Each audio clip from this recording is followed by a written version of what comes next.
I'd like to call this meeting, the Clay County Commission, to order. We will begin with our invocation. Pastor Teresa Leeming is here. If you'd please come forward and lead us in prayer.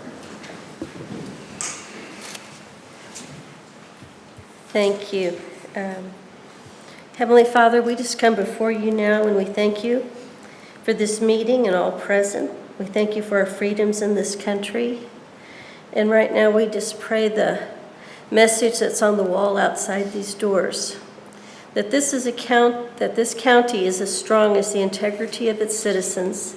Men of high character made it strong, and men of low ideals weaken it. Men who feared God and toiled produced Missouri, and this type will perpetuate Missouri. Father, give us the strength to live lives of integrity and high moral character. Protect us from the temptations of power, greed, and low ideals. Help us to fear you and work hard to provide a government that serves and promotes its citizens to be full of integrity and high character that work together for the good of all. Father, guide and protect not only these commissioners tonight as they make decisions, but all who serve Clay County. And we lift up especially our law enforcement and judicial services, that they be safe and be inspired by you to bring justice to our community. And we pray this in the name of Jesus. Amen. Amen. Please join me in the pledge. I pledge allegiance to the flag of the United States of America and to the republic for which it stands, one nation, under God, indivisible, with liberty and justice for all. Thank you.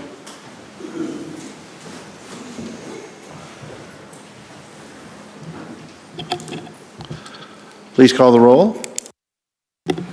Commissioner Nolte? Here. Commissioner Withington? Here. Commissioner Lawson? Here. Commissioner Wagner? Here. Commissioner Johnson? Here. Commissioner Thompson? Here. Commissioner Carpenter? Here. That brings us to approval of this evening's agenda. Commissioner Johnson. Move to approve tonight's agenda. Motion's been moved for the approval of this evening's agenda. Are there any comments? Seeing none, you are recognized to close. I close. Please call the roll. Commissioner Johnson? Yes. Commissioner Lawson? Yes. Commissioner Wagner? Yes. Commissioner Thompson? Yes. Commissioner Carpenter? Yes. Commissioner Withington? Yes. Motion passes 6-0. Thank you. That brings us to public comment section. Are there any members of the public who would wish to comment on, to address the commission on any subjects of importance to them?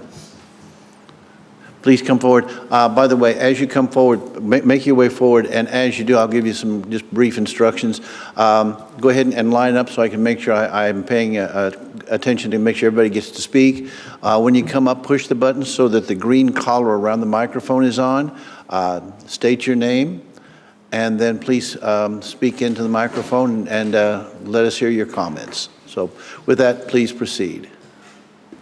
There you go. My name is Tiffany Reed. Could you move the mic just a little bit forward? That way, the little arm thing, that way we can hear you better. Yeah, there you go.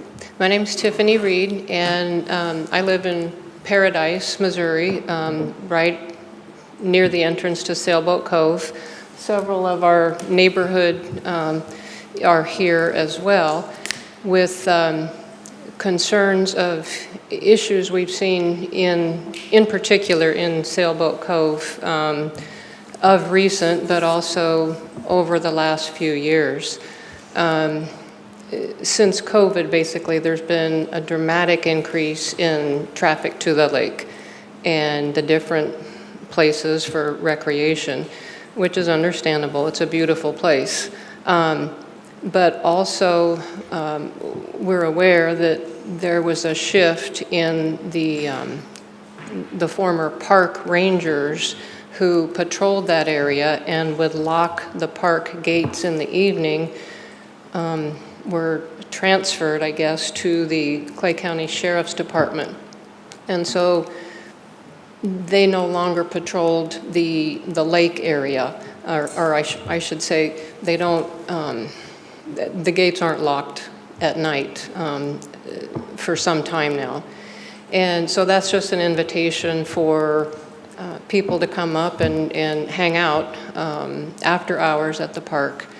I frequently, every day, I walk my dogs through the park morning and night, and in the mornings, there's not a day goes by that I don't see a significant amount of trash, beer bottles, beer cans, food containers. I do realize raccoons and crows will pull that stuff out of the trash. But the beer bottles thrown in the grass, beer cans, there are, and I counted them today, 4 fire pits along the shoreline. And the shoreline is littered with beer bottles, beer cans, just all kinds of trash. And it's a bummer to come down there and see that. Earlier this week, I was kind of taken aback when I walked into the park and someone had taken their utility vehicle and done donuts in the grass. And that's not the first time. Prior to that, maybe last year sometime, we believe it was a pickup truck that had just torn up the yard in that same parking lot. So I took a picture of that and posted that on my Facebook account. And it was just yesterday, again, walking through the park first thing in the morning, I noticed that someone had graffitied the lawn with some type of chemical spray, and the graffiti read "Cops equal rat" right there by the bathrooms. And it's just, it's sad to see that. It's very frustrating to come in there every morning and see the trash, especially after a weekend. The trash that's left behind. There also has been a decrease in the workers that manage the fee booths. Rarely is there someone there during the week. They're there on the weekends most of the time. But I think that it does decrease some people from coming into the park. There are some people that try to come in on UTVs and you know, that's not allowed in the park. So it's just very frustrating to see this. It is cause for concern as to how far is it going to go and what can be done to prevent this from continue to happen. We understand that there's not any security cameras in the park, and that could at least help, help in an investigation and trying to track down who it is, and perhaps that would alleviate some of the issues. I think also taking measures to lock the gates again would keep a lot of the traffic out at night. We live a quarter mile down the road from the entrance, and we hear traffic up and down that road well after dark. So we know that people are just hanging out up there, and sometimes, just up to no good. So it is a concern for all of us. Thank you. Thank you very much.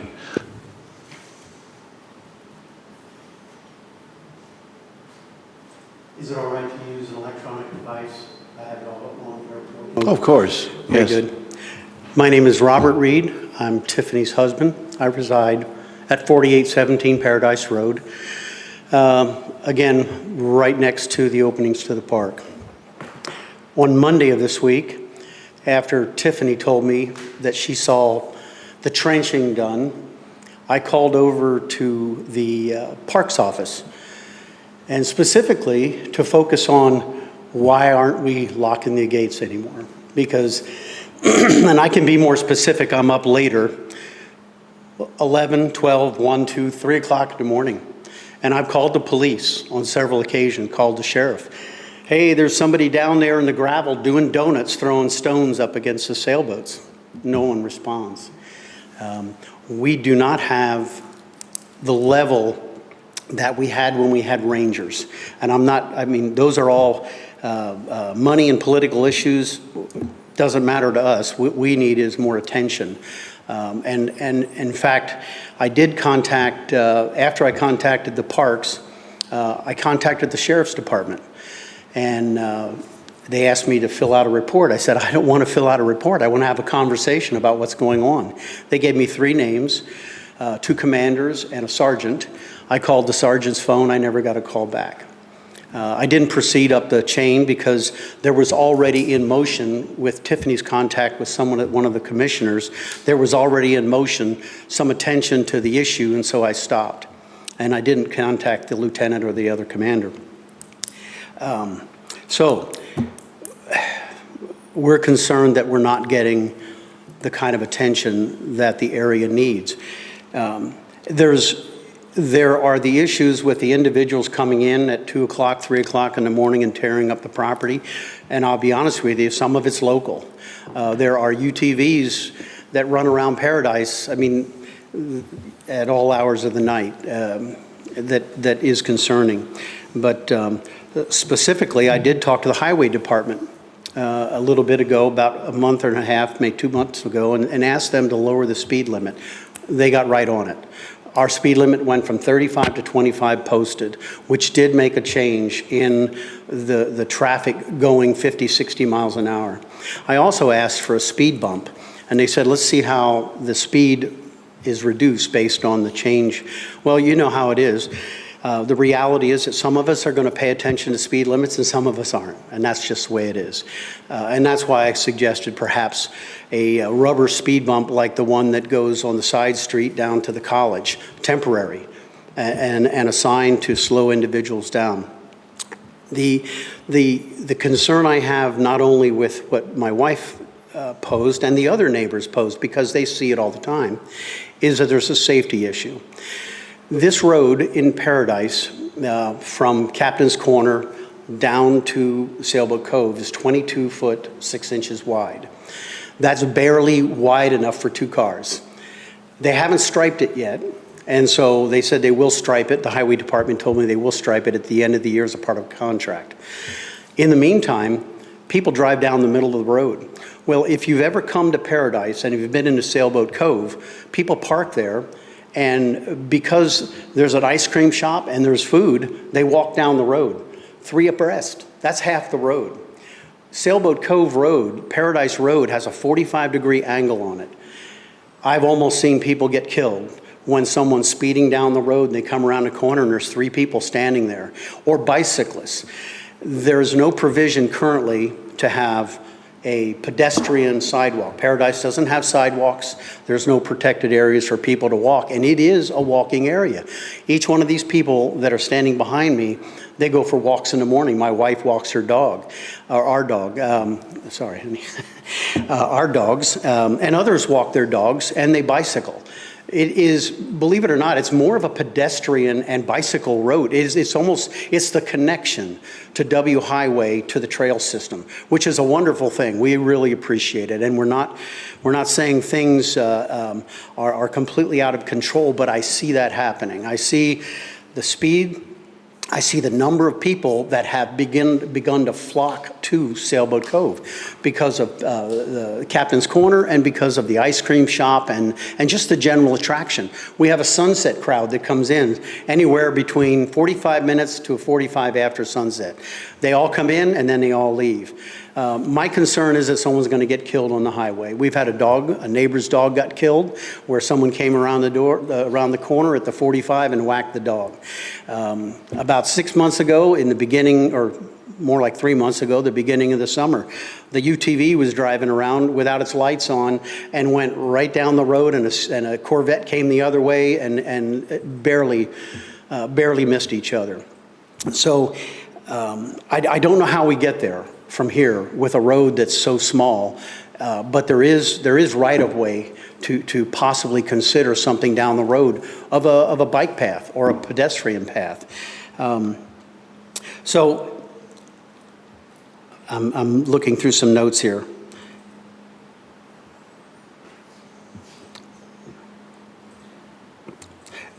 Tiffany has pictures of the fireplace pits that have been constructed out of the retaining rocks. And she also has photographs, which she took today, of several of those barricades to keep people from driving onto them. And it's clearly has paths going around multiple locations where they're coming down the side street that comes from Paradise, or they're coming just right down the parking lot and right around all of the barricades to keep UTVs and unauthorized vehicles off the road. She can share those with you so you can have something to look at, and hopefully, someone catches the people that are doing it. One of the things that's not happening is the officers that come, and we do appreciate their attention, they have, after the conversations with the highway department, she connected me with the sheriff's department, and we gave them that feedback. We saw a lot more attention. They sat at the end down at Sailboat Cove and had speed traps. We saw several people getting pulled over, which was great. But I pay $100 a year to use my boat and my vehicle on the property. The people that drive down there that see a guard turn around and drive away. And then when the guard's not there, in the evenings, they come in. And they don't get ticketed for not having a pass. It's an honor system, but nobody tickets them. I had noticed, though, that our lake unit did deal with some people that were sleeping overnight in their car because we identified, he asked us if we knew anything about them. And we told them what we knew, and they took care of that, and they don't sleep overnight. But we're just concerned we're going to go down a road that we can't recover from if we don't do something soon. Thank you. Thank you.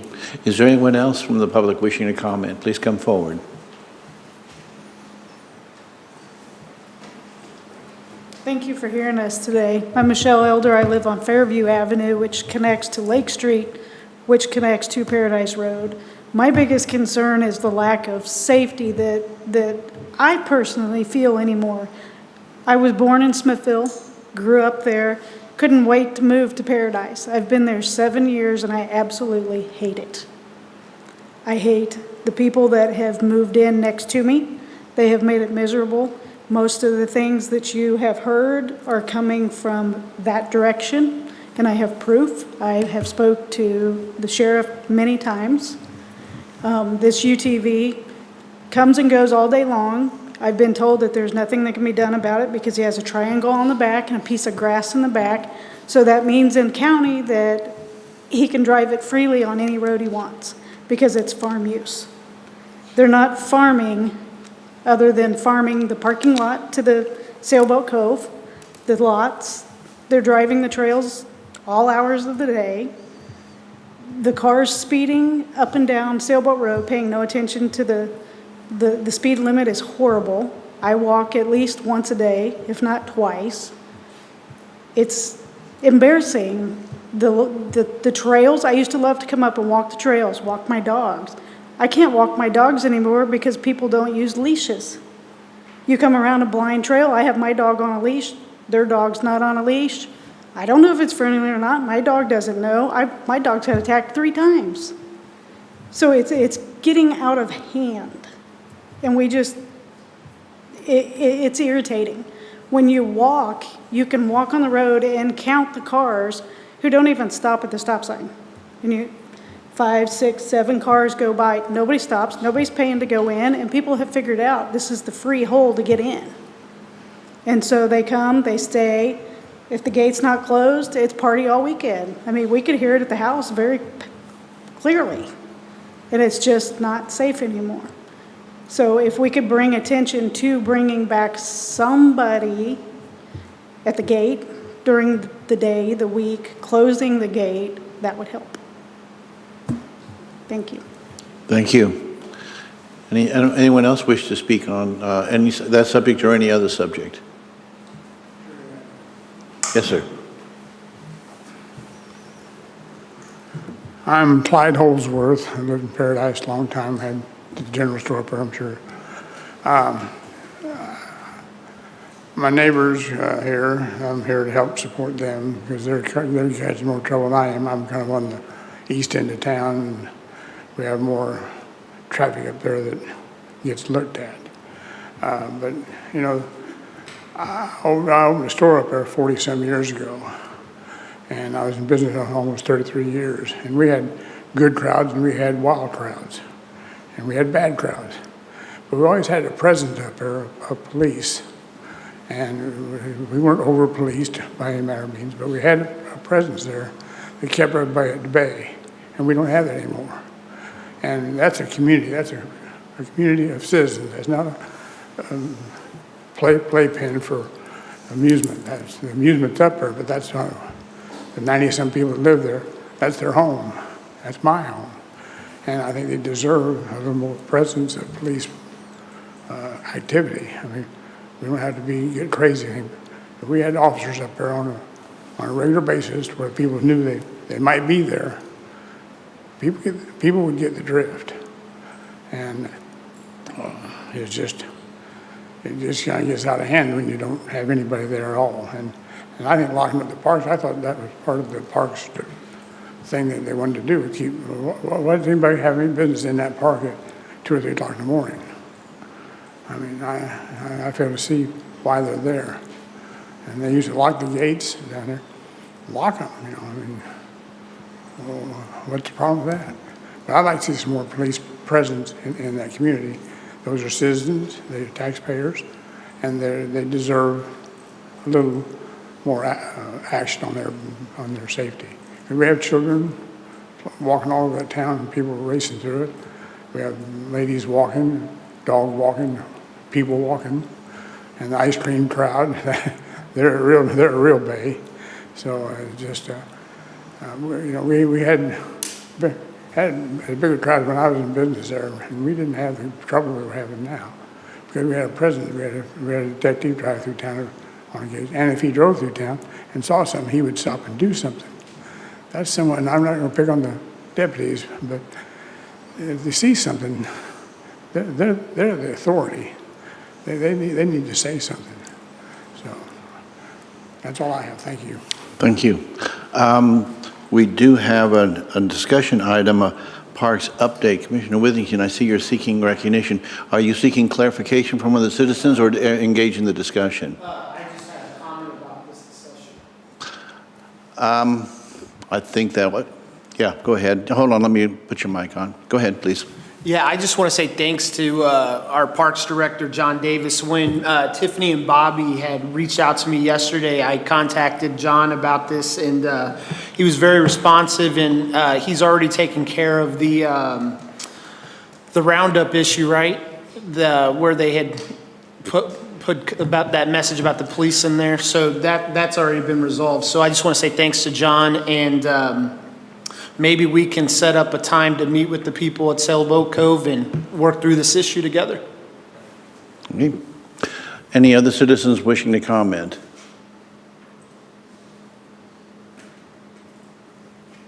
Very well. I would also remind citizens that this is not the one and only time you get to comment. You can also obviously email, and it's probably best to email the administrator. That way your comments can be disseminated through the entire commission. So we appreciate you being here and making comments, and we will look forward to hearing from you again as this issue continues. With that will conclude, unless there are any further, that will conclude public comments. Are there any others? Very well. That brings us to our consent agenda. Administrator? The consent agenda allows the Commission to act upon items considered to be routine approved in one motion. These may include items that have been reviewed by the Commission in a prior session. There will be no separate discussion unless a Commissioner requests that an item be removed from the consent agenda and considered separately.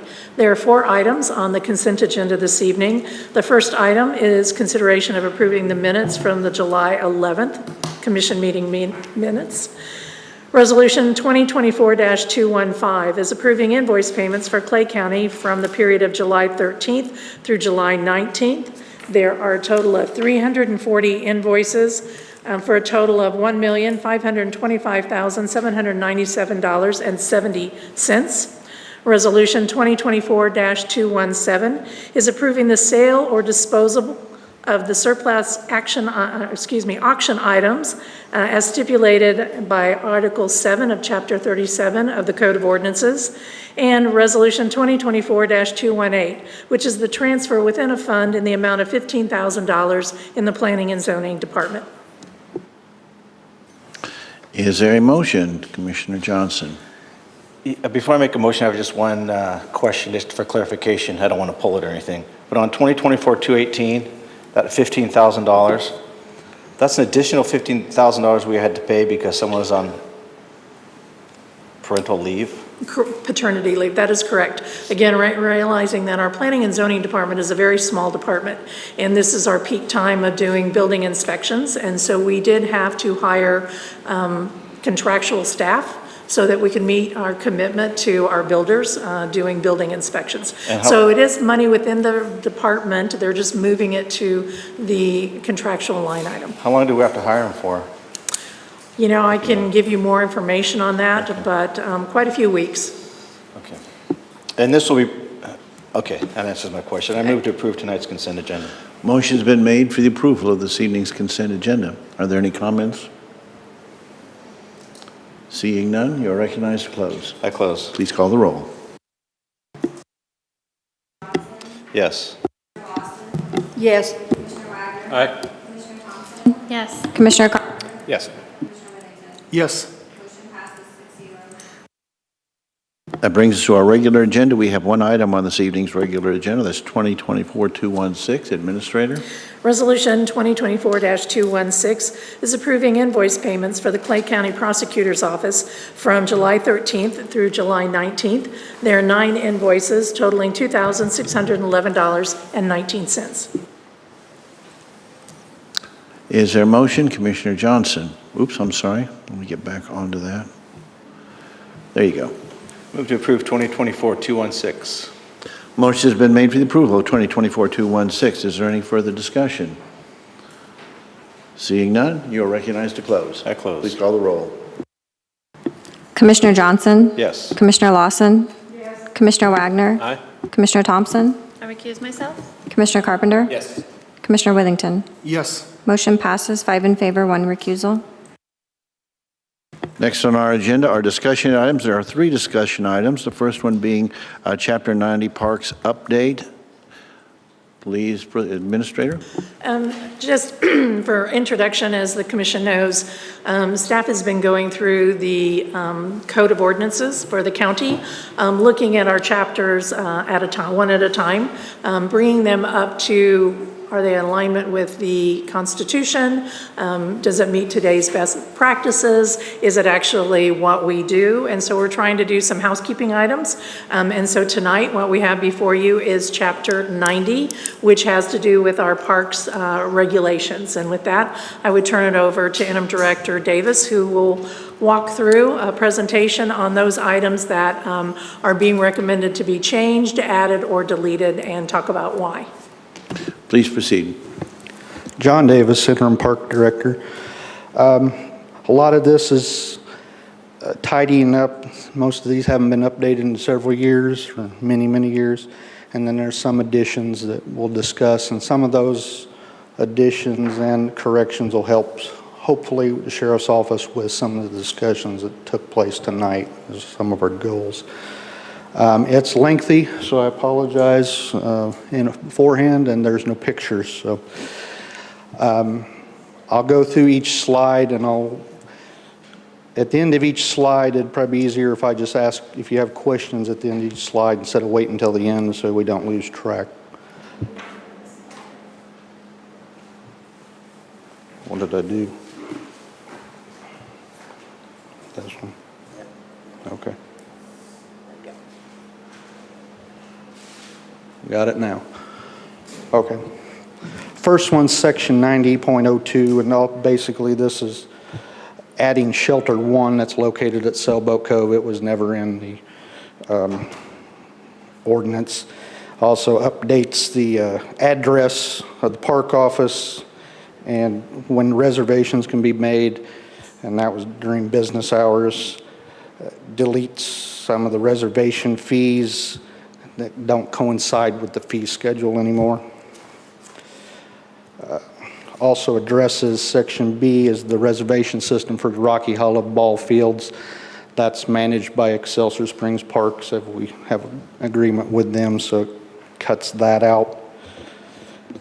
And then adds some shelters that weren't in the ordinance, such as Sailboat Cove Shelter 1, and then the horse barn at Crows Creek, to add that to the reservation system. In 9003, that adds, echo. 90.03 is adding definitions for camping, basic campsites and all that.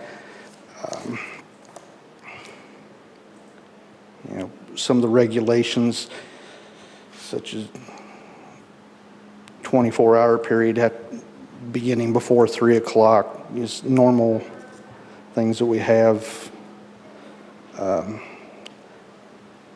Facility schedule, it adds Claybrook into it. It states, and then we're also going down to adding that Crows Creek Campground is the only one that's open year-round. Camp Branch closes in October and opens up in April. And then we also have added quiet hours in those campgrounds where it's officially by ordinance instead of by park rules. And that's from 10 p.m. to 6 a.m. Section 905 deleted some of the regulations of fishing tournaments that when the original ordinance was made, park staff were supposed to go out and check the number of fish that were in fishing tournaments, and we're just going to leave that up to the conservation department. That's something we don't need to be a part of. 90.06 deletes the fact we used to have a restaurant at Camp Branch. It's now the park office, so we've got rid of that. And it requires us to allow employees of the Paradise Point restaurant, our current restaurant vendor, to free access to the park. They don't have to pay a day pass. We did delete the part where we are obligated to give discount or pay back the entrance fee to any of the restaurant users. We're letting that be dependent on the contract with the restaurant. Some of the restaurants, and the last two, did not want to validate entry fee. This one is. We'll just leave it at that. And then section 907 is adding a youth deer hunt. Currently, the old ordinance allowed us to be in cooperation with the Corps of Engineers to have the handicap management deer hunt. We also have, for years, we've done the youth deer hunt with the Missouri Department of Conservation. So what that does is add that so we can do that. So any questions on these so far? Or am I going too fast, or? I don't think so. We do have one sir. person wanting to speak. Commissioner Wagner, you are seeking recognition. Thank you. I can't resist asking, since it appears in section 90.03, and I'm asking because I just don't remember. Do we post those hours of operations? Yes. Okay. In all of our entrances? It's posted on the entrances, and it's also posted when you get your camping pass.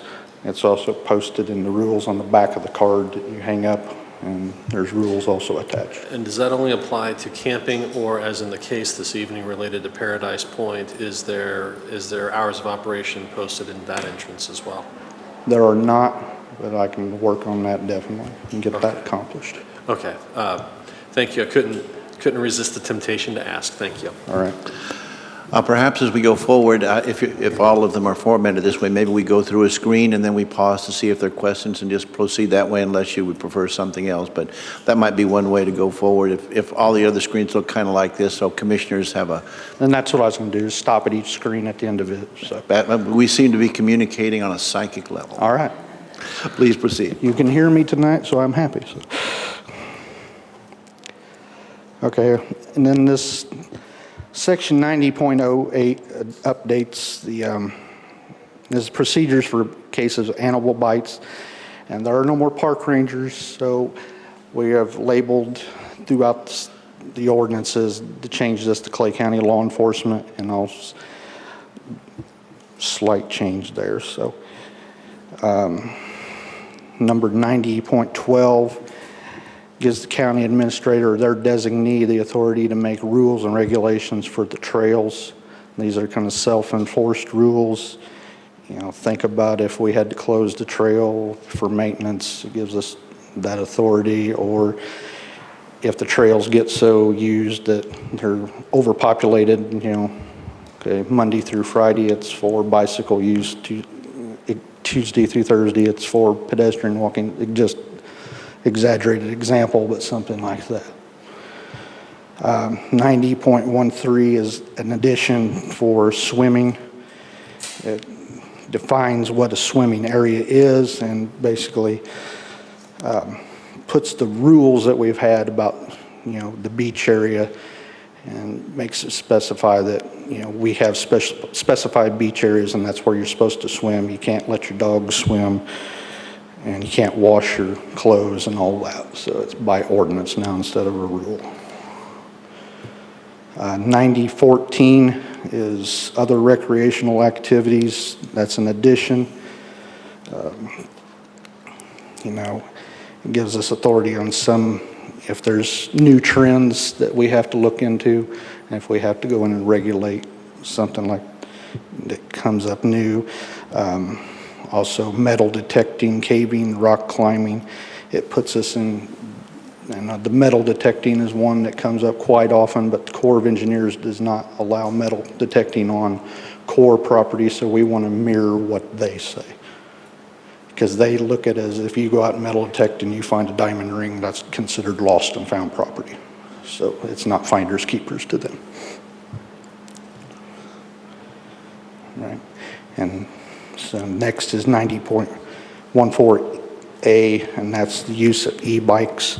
We've seen a drastic increase lately with the use of e-bikes. I didn't get ahead, okay. This sets a standard that we can, you're allowed to use a Class 1 and a Class 3 e-bike on our trail system. You can't use a Class 2 because that is a full throttled, that's a fully electric throttle, no pedal assist bicycle. So it's basically like driving an electric motorcycle. Because right now the county ordinance states that, or the prior county ordinance state, you can't have a motorized vehicle. Well, with the popularity of e-bikes, it's a motorized vehicle technically, so now we're allowing e-bikes. 90.14B, that's adding the regulation that you can't ride bicycles, mountain bikes, e-bikes anywhere but specified trails. You can't go out and make your own trails, and it does happen. People decide to make their own.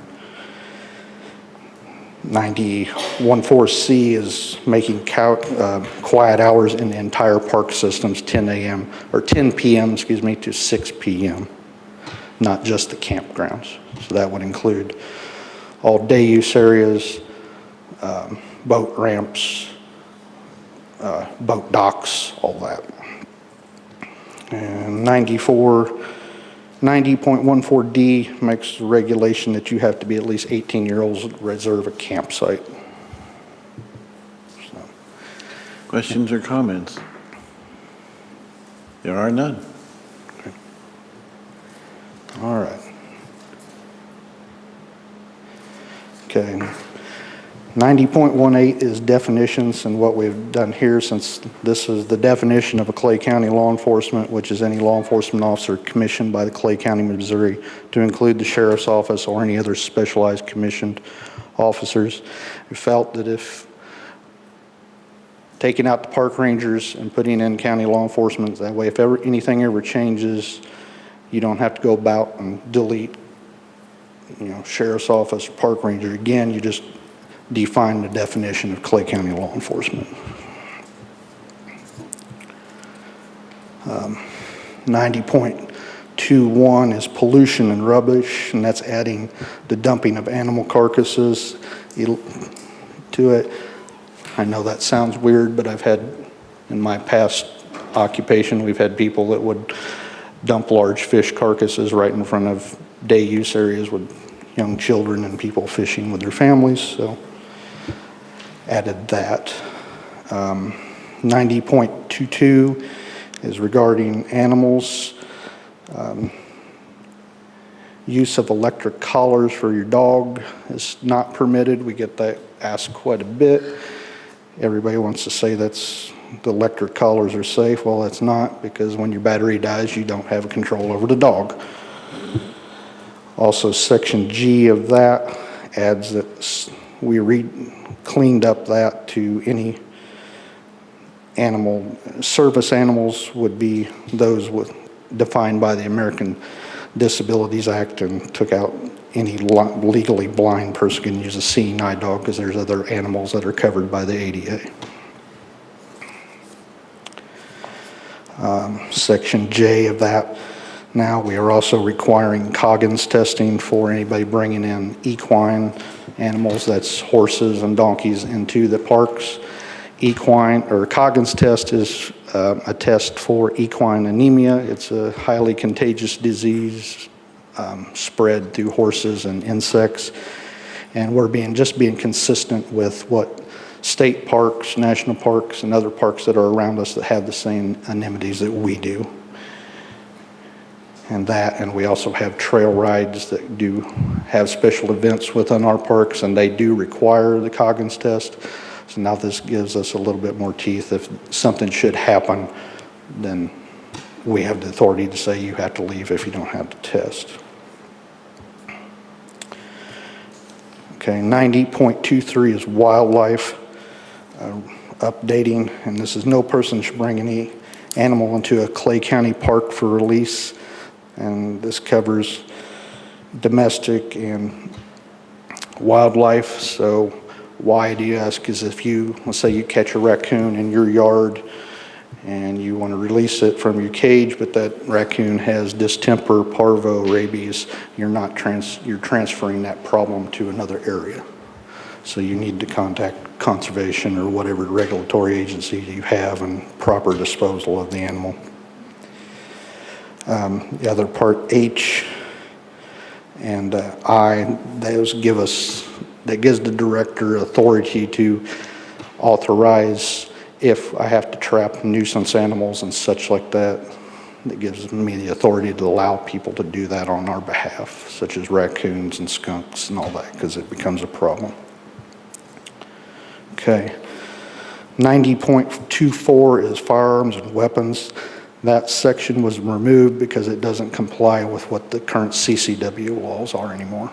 So rather than regulate it, we'll just let the state law and federal law cover firearms. 90.26, we've added, this is concerning advertising, assembly, and sales. Basically, we're adding in regulations that to do sales within the park system, you have to have permission from the park system before you can do it.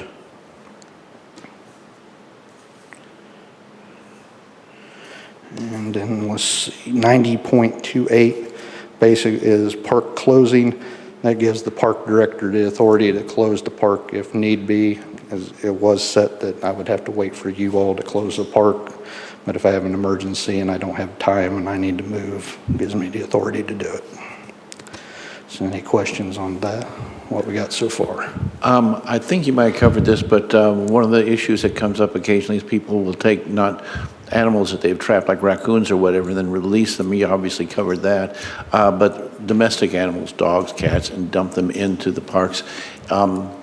Is that regulation pretty much remained the same? Yes. Okay. It's illegal, and we deal with that problem quite frequently, so. I'm afraid that is the case. Any other questions while we're here paused? Seeing none. I'm sorry, Commissioner Wagner, please. Thank you. On 90.28 related to park closings, I certainly understand the desirability of giving the director the ability to make decisions, because it's not like we can wait till next Thursday to figure it out. But as I'm reading over the ordinance, it does not necessarily suggest any role for the sheriff or any other law enforcement entity. I'm just sort of curious what prompts the emergency or overcrowded situation that then then may ask for your decision to close? Case-by-case basis. It's something we could add in there. The sheriff or his command staff can make that decision immediately as well. Well, and I'll just say, I'm not sure it's a good thing or a bad thing, but I do see a point at which either you will need to make that decision. I could also see, depending on what the emergency is, where the sheriff's office may need to make that decision. I could see an eventuality where the county administrator may need to make that decision. So, and God forbid, there's never a time when you have to activate any of this. I'm just trying to think through, practically speaking, how does an emergency get identified, and therefore what is the response to that emergency? And administrator, if you want to help me out with that too, that's totally fine. Or if I'm making a mountain out of a molehill, you can tell me that too. No, I think basically what we would like in the code is some general statement in which myself, the park director, or law enforcement could make the decision to close a park. We recently had to close a park because of circumstances that were found in the park to allow law enforcement to do an investigation. And so it's a joint effort. Law enforcement isn't going to close the park without notifying the parks director or myself, and vice versa. Sure. And then we notify the commission. It's hard to write a code that says these circumstances Right. will dictate when we close a park. No, I would agree with that. I just want to be sure that should something occur, that it's very clear where the authority lies and who has it and what prompts it, so that if someone challenges it because, why am I getting kicked out of here? It's very clear why, and it's very clear where the authority lies, and that authority is given on a timely basis. So again, nothing may need to change here, but I just thought I would throw those comments out just in case there's thinking that maybe a change is necessary. So, thank you, appreciate it. Any further questions while we're on this section? Seeing none, please proceed.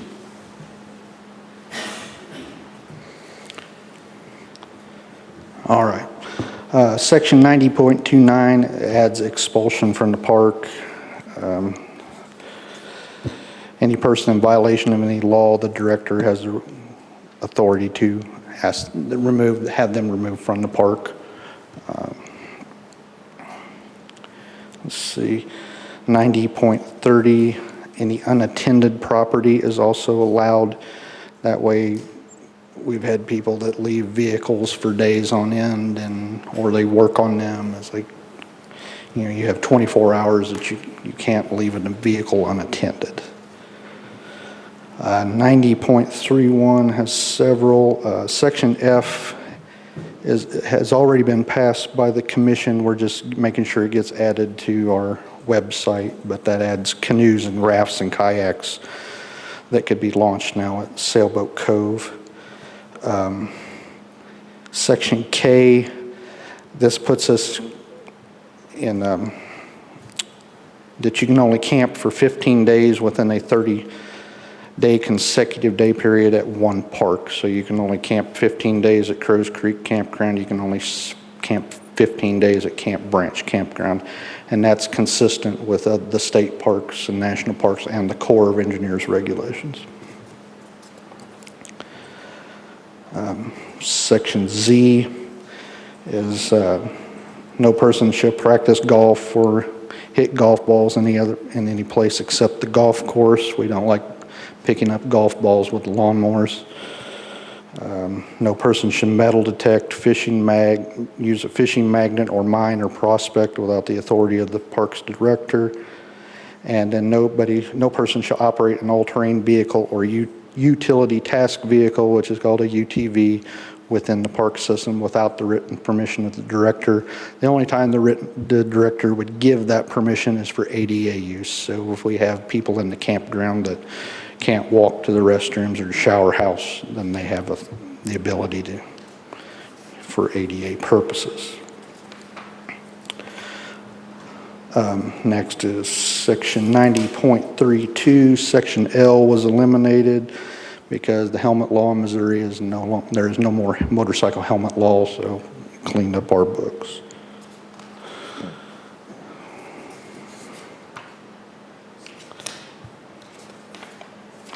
Okay, and then section GG,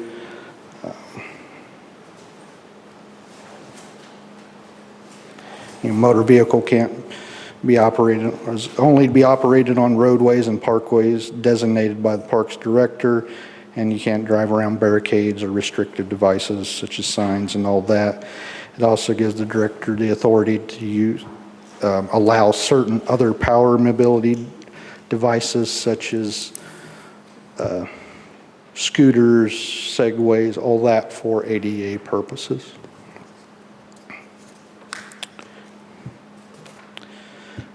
And 90.34 just updated county law enforcement, added that. So that's the end of that section. Any questions?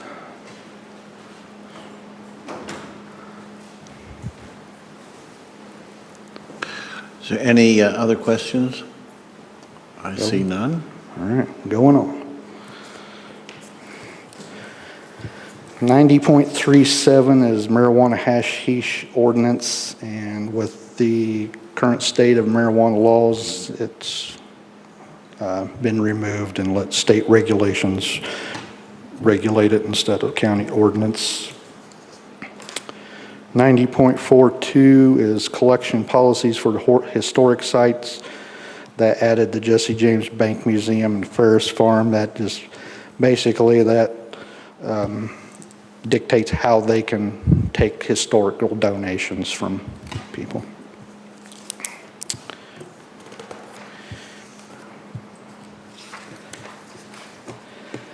Uh, 90.45 is most of the golf course regulations. That did update the name, that it is now the complex, not the golf course. There's professional golf lease that's annually approved by the commission. It updated those facts. Fees are set by golf management and others. They established the other guidelines for the golf course. That's the vendor that runs the golf course for us.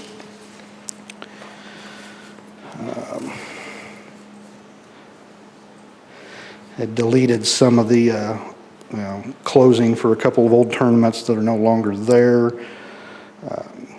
guaranteeing a number of players, stuff that cart rental issues, and the tournament room. Basically, this is all covered under the management of the golf course vendor.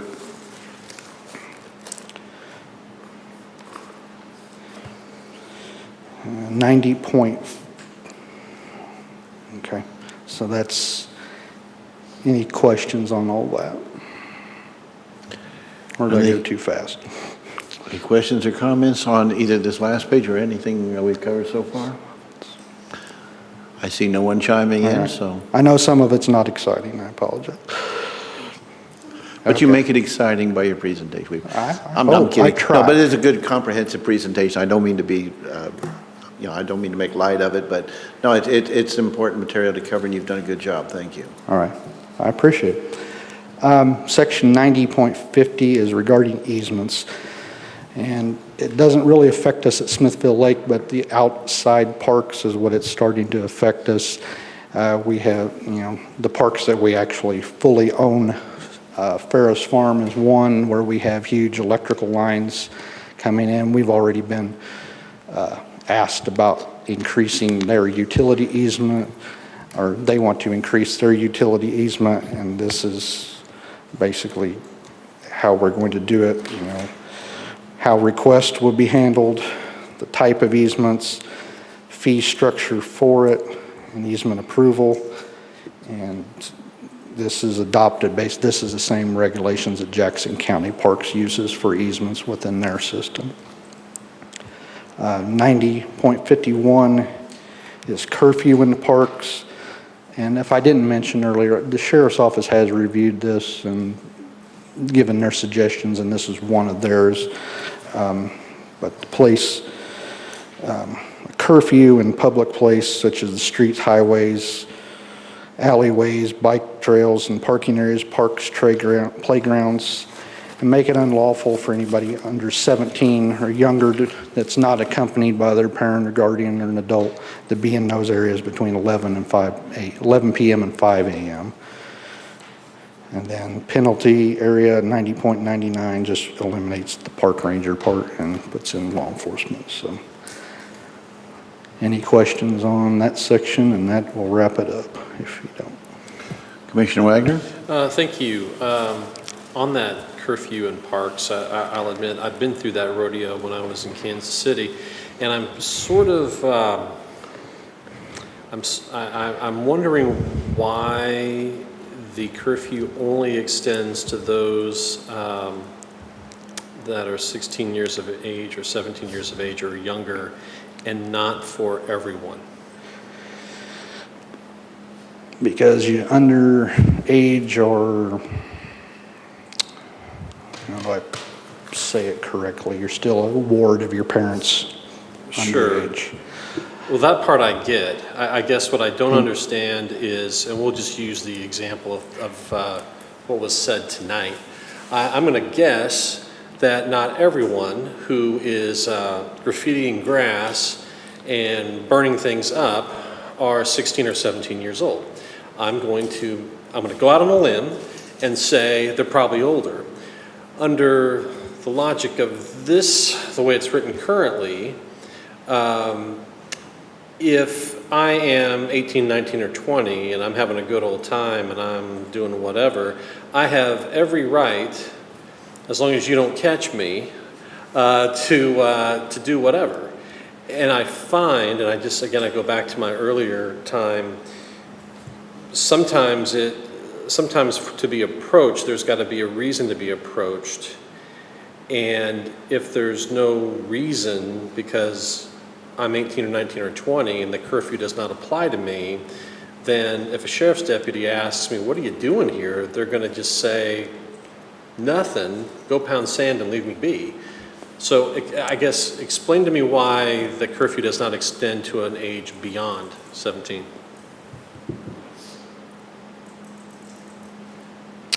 Because that's pretty much the consistent ordinances that are around. It doesn't go into the adult. Kansas City is not, because I helped make that one. So. Okay. And it can, if that's what you all suggest or willing to do Well, it, this is the starting point. I'll just speak for myself in that regard, but there's the old adage that nothing good happens after, pick your time. And if that is the case, then I'm not exactly sure why we care about the age. Either it is or it's not. And there's no one here from the sheriff's department to talk about this, if this came from them, but Yes. I'll just make my. And I don't know if that's, if that's what they're seeing in their interactions with, but it's a lot of underage that are doing donuts in the parking lots and hanging out, dumping trash and all that, and that's why. I can't answer for them, but No, that's okay. What's their Again, suggestion? My point is that those sorts of activities don't end at 16 or 17. So Well, a solution may be, and we certainly can talk to the sheriff's office because they're the ones who submitted this, but is to beef up, what are the hours of operation? And if the park is supposed to close at a certain hour, whether it's 10 o'clock or at 11 o'clock, then it really shouldn't matter what your age is.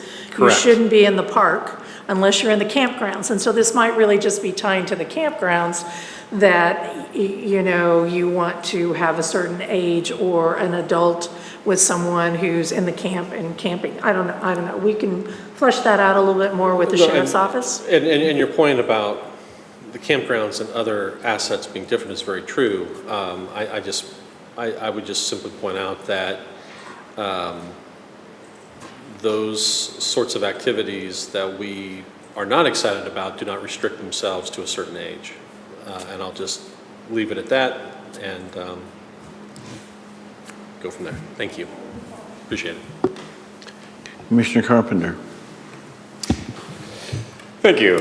Thanks, John, for the presentation. I guess I've got a question on that as well, the curfew part. I'm trying to find where it's written on the document. Do you have that written, like It's the last page, page 37. Yeah, 36 and 37. So I guess I'm, Section 90.51. I guess I'm looking at the wrong part, trying to get to the right Commissioner, part. I think what you might be looking for on the document itself is page 101, 102. That's where it's got some of the highlights and that kind of a thing. That would help. 101.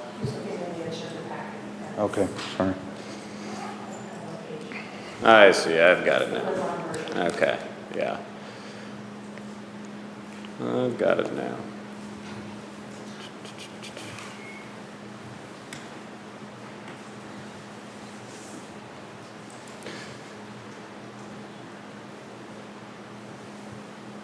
So on the curfew bit, have we historically enforced a curfew? No, And this is an add-on. This is new. okay, so this question of should they be in the park after 11, let's say, up to this point there hasn't been any restriction about being in parks after No. 11. And I think a lot of it is dealing with, they're having issues with kids in the parking lots after hours doing donuts, dumping trash, graffiti, all that. I know they've had that over by the Litton Center and all that, so that's some of the issues of why they want to have it. So because this is new and is proposed by the sheriff's office, possibly then what we would do is speak to the sheriff's office, have them come back and explain why they've asked this to be included. We don't have that information, but since they are responding to issues in the parks, there may be information that we don't have. Yeah, gotcha. Okay. All right, thank you. Okay. Commissioner Johnson. Hey, don't most of the cities in the county already have this type of ordinance? I'm guessing so. I don't know officially, but probably. I know this one. They just don't apply to this No. area of the county. So this No. is kind of would put us more in line with what the rest of the cities are doing as far as curfew violations. Curfew. Yes. Okay. Further discussion or questions? I see none. So do we, I think there's kind of a consensus that with the exception of what was just now under discussion, there seems to be a consensus that everybody is in agreement with what's going on. The last part, what would the commission like to do? Would we like to see more information before we pass on this particular section? Or what would, those of you who brought the subject up, what would you like to see us do to proceed? Commissioner Wagner. Thank you. Well, I do think my suggestion would simply be, which this could be done by email or whatever, more of an understanding from the sheriff's office. I will tell everyone up front, I am a believer in those curfews. I fought hard for them in Kansas City. It took a homicide before it finally made it through. But what I don't understand is the difference in age. I would certainly like some explanation of that, which can be done electronically or at a future meeting. And then, that could be done as a part of a regular agenda item or a future discussion item. But that's where I'm at. Commissioner Carpenter? Yeah, just to get clarity from Commissioner Wagner. So what you're speaking to in the Kansas City situation is an 11 p.m. curfew on all parks and trails. Is that the sort of parallel that you're hoping for? Yeah, I think what was passed in Kansas City is consistent with this timeframe. And if my memory serves, I believe Gladstone is very similar in those hours. I can't speak to the others, but yes, these would be consistent with what Kansas City passed probably 7 years ago now. Yeah. Well, and I recall there was at least one homicide on the trails, as I recall, out south. 103rd Street, yep. Yeah. And so that's the policy as of today, is no trails, no parks after 11? The whole system, yeah. Yeah. Yep. And yeah, I know. Well, I believe all of Gladstone's, I know right up the road from me at Oak Grove has an 11 p.m. Curfew, I suppose is the right word. Be open to, I'll talk to you more offline about it. So, yeah, thanks. Commissioner Withington, are you okay? Are there any other comments on this section or any of the rest of the document that we've been reviewing? So we will wait to hear from some additional information on that last section that was just under discussion. We will. We will circle back to the commission for another discussion. I have the sheriff's office here and provide some additional information to get some feedback from the commission. Also gives you another week or so to really go through the red line version and the changes, because again, it's, you know, there's a lot of it is housekeeping issues, but we want to make sure that the commission is comfortable with the proposed changes. One item that is not here that I'm going to throw out for you all to noodle on, that we will be bringing back as we go through our fee ordinance structure, has to do with special event permits that happen. We bring you a lot. And many of those are repetitive. You know, we've done the triathlon for the 35th year. We've done this X amount of years. And so what we will be proposing when we bring the fees forward, the commission to consider is if it is a recurring event that we've approved in the past, we've not had any issue with it, there is no change with it, that it can be approved administratively by the director. Trying to, again, streamline process like we did with planning and zoning. However, if it is a brand new event that we've never had on county property, then that first year would come to the commission, and you would then approve it. Or if we have an existing event that says, you know, this time we want to use all of the park, and so it's a major increase in usage of land or activities, then it's a substantial change, and we'd want to bring that back too. That's one of the things we're trying to look at, is how can we be more efficient and how can we also meet the needs of our customers. And so that's not in this particular chapter of the code, but we have talked about it at staff level, and when we bring the fee structure to the commission, that's one of the things we're going to be recommending, that we streamline that process. If you have any thoughts on that, and you might want to share that with John or I, so that we can obviously come back with a recommendation for you all that you're comfortable with. Are there any other questions or comments before we leave this discussion item? Seeing none, thank you for a great presentation. That brings us to our third and final, discussion item. That would be request for support of a support letter for the city of Kearney. That would, I'm sorry, I did, you were right. I'm sorry, I got too many notes going on. Thank you for the correction. Yes, I'm sorry, we have the second of our three.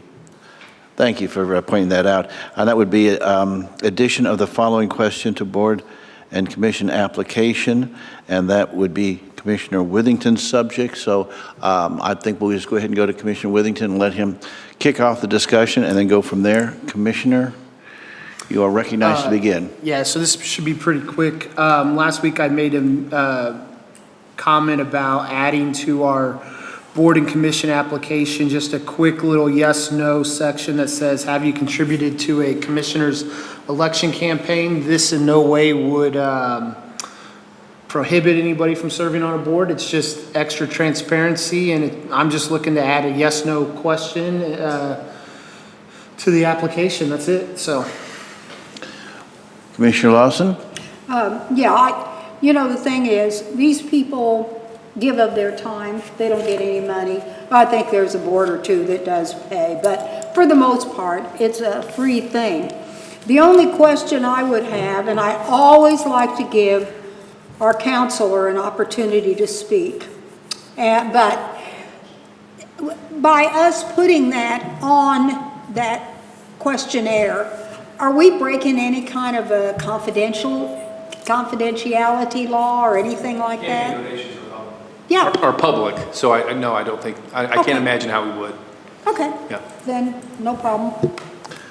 Yeah, I think I'd point out that most of the time when contributions are made to a political campaign, they are in fact part of a public ethics report. So generally they are certainly discoverable in public records. Commissioner Wagner, I'm sorry, hold on, let me get back to you here. There you go. Thank you. To the presiding commissioner's point, yeah, if, you sometimes have to put down if you've made any sort of donation to a public official. In this case, I will make two suggestions, which people can take or not. One would be a time frame, because if it's open-ended, that could mean I gave something a year ago, or 2 years ago, or 3 years ago, or 4 years ago, and does that matter and does anyone care? So, you know, suggesting something in the last year or some time frame, I think makes some sense. The other is just amount. Do we care if it was, you know, $25? Do we care if it was $50? Do we care if it was 100 or 500 or whatever the case may be? And the only reason I bring that up is, and again, I may be overthinking it, is would someone say, you know what, I'm not going to submit my name because I don't want someone to think I did something that was wrong or incorrect because I did give that $20, for example. Again, I may be overthinking it, but just throwing out there the idea of time frame and amount. Yeah, no, time frame's fine with me. and Hold on, amount- your mic's on, never mind, Yeah, I'm sorry. so I'm Yeah, done so, there. Yeah. so time frame would be fine with me. Like if we wanted to say, have you in the last 2 years or whatever, you know, I'd be fine with that. I wasn't even thinking about a specific amount. Like I said, mine was just a yes, no question. Could I have an observation if I'd like to put forward, and that is on time frame, perhaps because we are, of course, in a constitution where we all have term limits, so there's a certain amount of time we serve here. So perhaps it would be limited to the time. In other words, if that contribution was made for the office we currently occupy. Some of us have been in other offices. I'm not sure if somebody gave me $20 back in 2004, it's particularly relevant to decisions I'm making now. So perhaps if we did it for the office that we are currently serving in, that would serve as a time frame. And perhaps as far as amounts goes, maybe it's just whatever is reportable under the current ethics laws. That way it would flow. So, you know, if it is a reportable amount, then it would be there. If it's not, then not. But I just throw that out there because sometimes it's easier to put these in place if we hearken back to some existing statute. It's not, you know, it's an arbitrary number of years, an arbitrary amount, but it actually has some basis in existing law or statute. But I'm just throwing that out there as a possible suggestion. Wouldn't any donation be reportable to the Missouri Ethics Commission? So if somebody, even if, so what's the minimum for the 25? Yeah. Well, you can Well, 'cause I under know some 100 people- actually. Is it 100? Yeah. So, But 25, you don't, is a little different category, but yeah, it's generally 100 or less is not required to be itemized out, although the person preparing the report is certainly free to, if somebody gives you $5, they can report that on those ethics reports, they're just not required. oh, well, I report all mine, even the $5 ones, so. I don't hide any, I have nothing to hide, so, yeah, I mean, if we want to say $25 or more, I'm fine with that. But, you know, my original thing, which doesn't include it, was have you contributed to a current commissioner's election, not, you know, former collector Former office, yeah. or, you know, whatever. It was a current commissioner, so. I was just thinking I might clarify because of the current commission, but that way if we say a current commissioner's campaign for commission, however you want to phrase it, I'm just trying to sharpen it to where it's a little more specific and there's no question in a person's mind. Commissioner Johnson. Yeah, so I'm fine with a current commissioner's campaign, if you contribute to the current commissioner's campaign. My question is, someone says yes, then what? What do we do with that information? Well, again, we have nothing to prohibit. I think it's just another layer of transparency. I wouldn't disqualify somebody for. Oh yeah, no, I don't think it should disqualify someone, but obviously, but so let's say someone turns an application, and 3 of the application, or we have 5 applications, 3 of them say yes. Do we do anything? Do we investigate that? I mean, what does that yes mean? Who they contribute to? How much? We don't know any of that.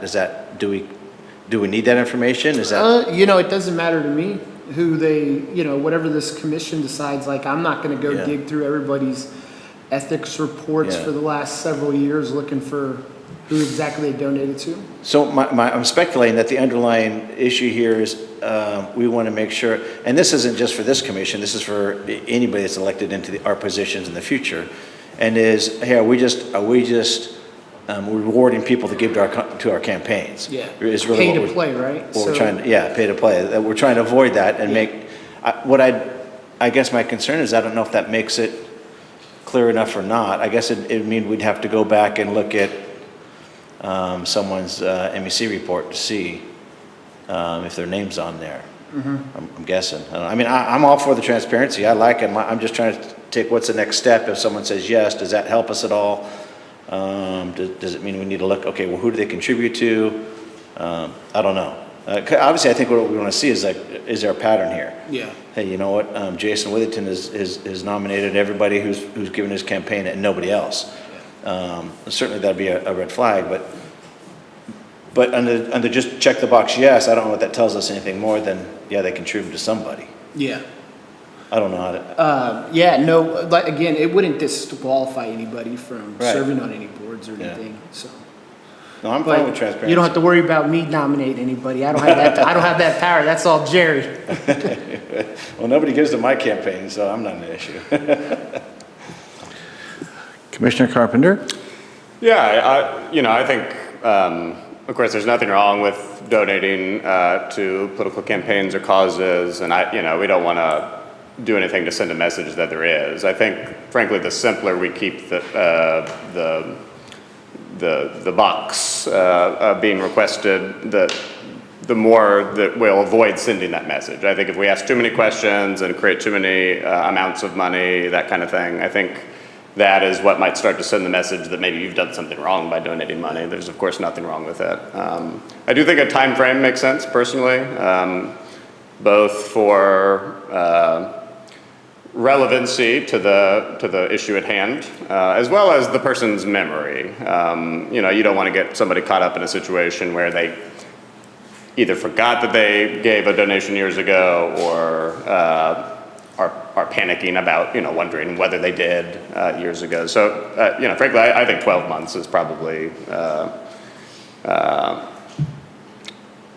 optimal there. That would be my view. I think part of the reason, to Commissioner Johnson's question, part of the value in it is we only do reports on a quarterly basis. One was due 10 days ago, as you all know.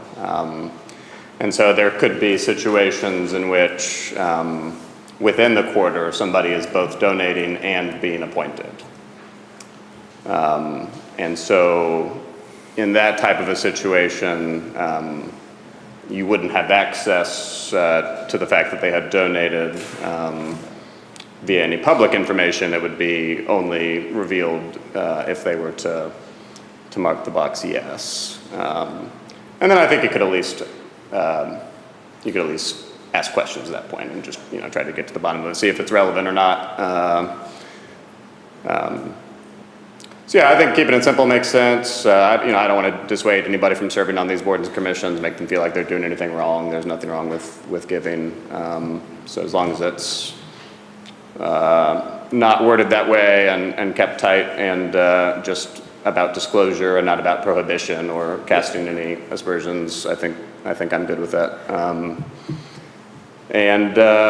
And even on the amount thing, I think keeping it simple makes sense to me. Just yes or no, have you given within the last 12 months to a current commissioner, and just let that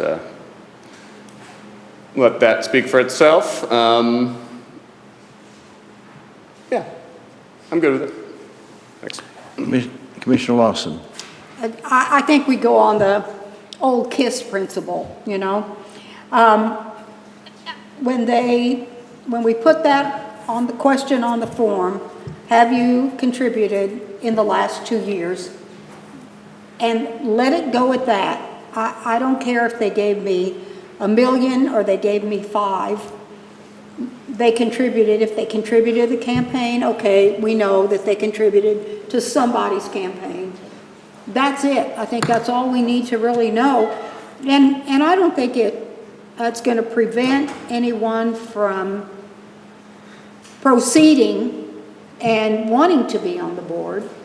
And I just don't think it's a bad issue. I think it is we all talked about as we ran, we were going to be more transparent. So this is a very good thing. And it answers that question, and that's all it needs to do. And then we just proceed, let them be on the board if they want to be on the board.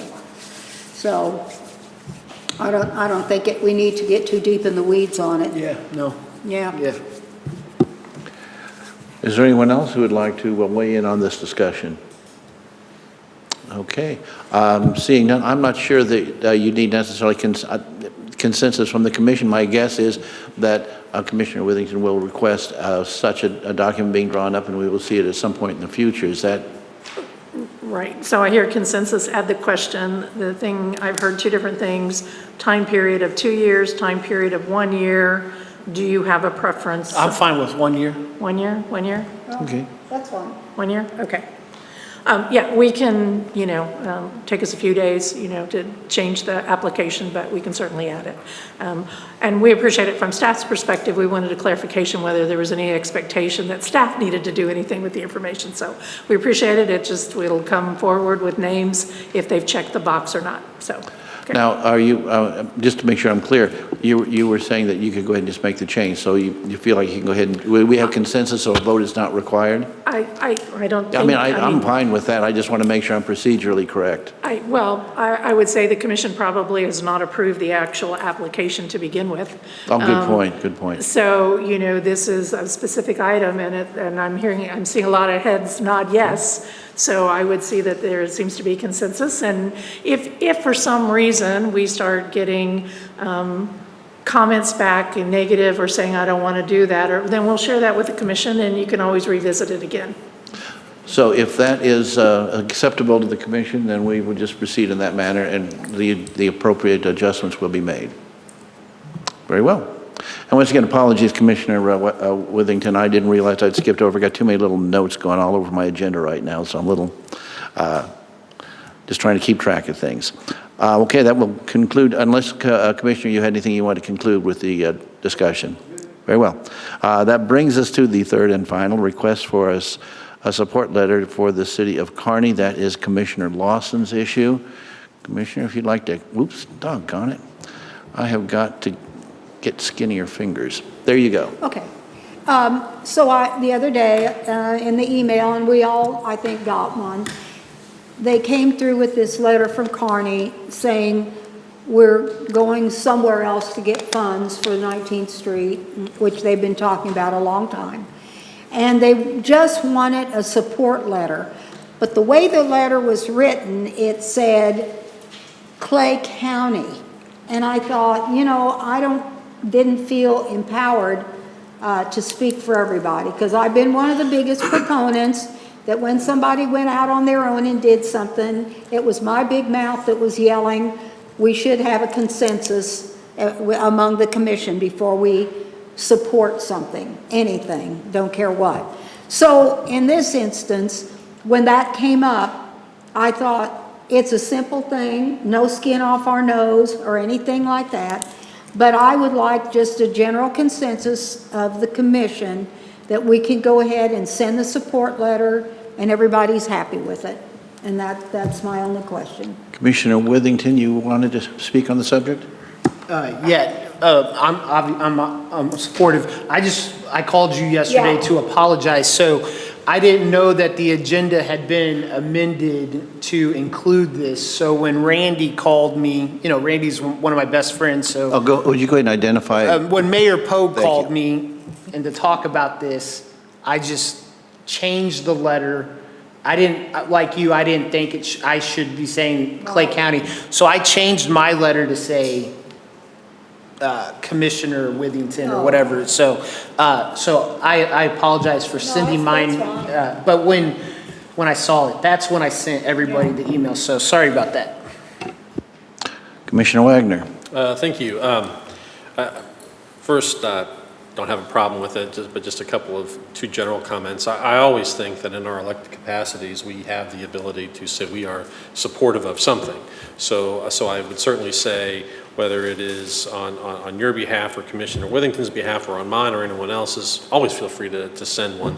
I think just in general, my only thing is just making sure that we're not vying for the same dollars, in which case then it gets kind of weird. But in which case then that gets, probably a couple more questions come as a result of that. But especially when it's something that we are clearly not competing for, and it's in our role as an elected official on behalf of the county, I say have at it. Just go for it anytime you want to. I do appreciate this coming before us, certainly happy for it to go forward. I'm assuming we are not competing for the same thing, right? That is correct. We're not competing for the same dollars. So feel real good about that. But just want to make, or at least share my expectations so that there's never a question that, hey, do your thing. Always feel free to do your thing. And as long as we're not competing, I don't mind speaking, or anyone speaking on behalf of the county either. So thank you. In my opinion, Commissioner Withington acted wholly appropriately. He did something that I was going to suggest that we all do, and we all need, I think, keep in mind, and that is we're all solicited for our support for this, that, or the other thing. And occasionally, and sometimes it is convenient to have a form letter submitted. Commissioner Withington acted appropriately in reading through the letter and making that distinction that he felt was necessary and I think appropriate. I think any commissioner is free to speak on subjects and to express either support or opposition or whatever observations they care to make. We are all independent elected officials. I think the only caveat I would put on that is we need to be conscious, and I know I try to be, that we are not speaking for the commission unless there is some consensus achieved. But we should not speak for the commission, and although literally we cannot, no one commissioner can obligate this county to either a debt or to some other obligation, it's probably best to stay away from those as well. But absent those two things, I think that's something that that each commissioner has the ability, and I think it's appropriate to do in many cases. I think it was good that Commissioner Lawson brought this before us because it's an issue that will come up from time to time, and I think this clarification on how we as a commission see these issues is a good thing to have discussed. However, unless we are going to be doing something like a letter from the commission as a body, I'm not sure these discussions are necessary each time. Commissioner Lawson was acting out of an abundance of transparency and caution, which I think is laudable. But I think we seem to have found our way on this thing. So, you know, if you have anything else, does anybody have anything else to add? Then I'm going to go to Commissioner Lawson to go ahead and close our discussion because it is, I think, a relatively straightforward issue. I'm good. Does anyone else care to comment? I think Brandy has had us sign that letter, and she's lovely. That girl is just great. And she had them all written up with our names on them, and all we had to do was sign our little signatures, so I appreciate that a lot. We did, and we were not aware that that request had come, and I don't know that it came to all the commissioners, so we got it forwarded to us and prepared it in case you want to do it. But again, if they're individual letters and it doesn't represent the entire board, then we're happy to help prepare those for you individually. And then something that comes for the full board as an endorsement, then we can do one of having the presiding commissioner sign on behalf of the commission, or have all 7 of you sign a letter, which we've done that before too. So just depends on the need. All right, with that, that concludes our discussion items. That brings us to County Administrator comments. Administrator? Just a couple of things. One is to announce that we are currently taking applications for the Fall Civic Academy. So if you know of individuals that might be interested in being in the 2nd class of our Civic Academy, it will start September the 11th. So you can go online and fill out an application, soon to be modified, but the application is out there for individuals that are interested in participating in that program. And then the next meeting of the commission is next Thursday, August 1st. Can't believe it's August already, at 6 o'clock here in the chambers. Very well. That brings us to Commissioner comments. Commissioner Thompson? Commissioner Carpenter? Commissioner Withington? Hold on, let me activate your mic. There you go. So just want to say congratulations to our vendor at Smithville Lake, Paradise Outfitters. They won Best of the Northland for their, I forget what category it was, but it had to do with their stuff at the lake. So congratulations to them.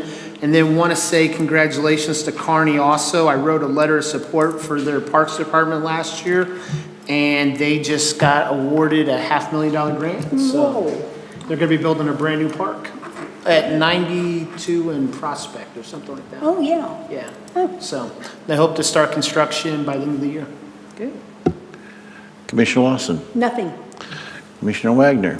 No, thank you. I think I am going to continue this wonderful trend, and I have no further comment as well, in the interest of getting out before, while the sun still shines. With that, unless there's any further business, we are adjourned. Thank you.